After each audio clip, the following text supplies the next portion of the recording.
What is up? This is Homjek, and I'm back with an actual Halo commentary.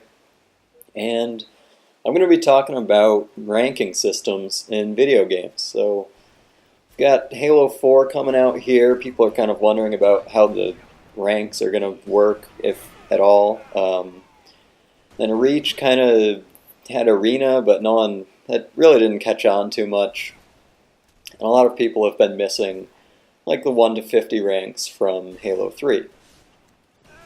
So that is what I'm going to be talking about. The short answer is I think the system from Halo 3 was pretty decent, had its problems, but we'll get into that. The gameplay is nothing special, just add that triple kill in the beginning, but other than that, it's just me being bad with a sniper rifle. Well, okay, get a little no-scope, but for the most part, me being bad, and yeah, ranking systems. So I like having some kind of skill-based ranking because I think competitive close games are fun. If you try to go into big team battle and Reach with a full 8-person party, guarantee some people are going to be quitting on you on the other team. And that's just not fun for either team. So, and I don't blame those people for quitting either. Like, some people say that, oh, you know, little bitches for quitting, but you know, they're not retarded. They can see exactly what's going to happen. It's going to be a one-sided complete blowout most likely, and it's not going to be fun. So might as well try for a different game. So I would say the first part of a ranking system is to have similarly sized parties play each other. And that's something that the Arena in Reach is actually pretty good about. But assuming you've done that, how do you figure out an individual player's, skill level or rank? Do you base it on wins and losses, kills and deaths? If you just go by wins and losses, well, some mediocre player can go along for the ride by playing with some really good players, and he wins almost all his games and gets a high rank that he doesn't really deserve. The same way, a really good player can be brought down by bad teammates, which sucks.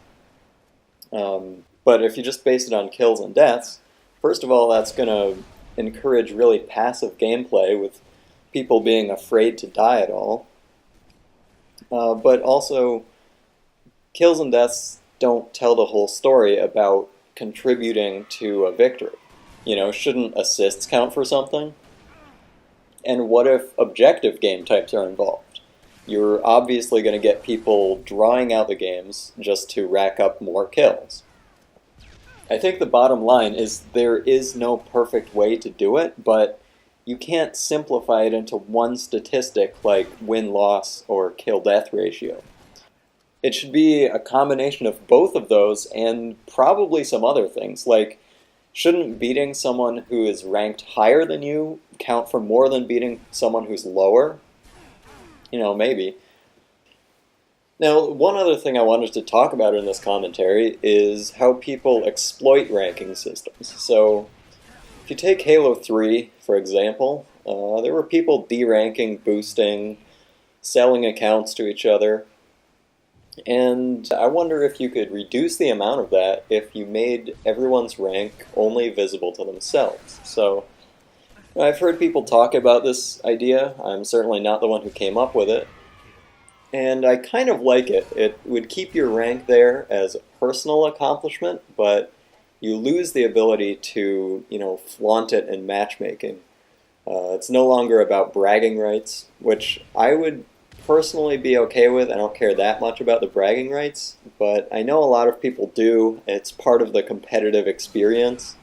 So I don't know if an invisible ranking system would be able to hold those people's interest for very long.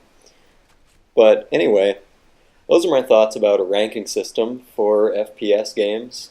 It's certainly not an easy task to design one. I'm probably oversimplifying and leaving stuff out, so if you guys have anything to add, go ahead, leave a comment, and thanks for watching. Later.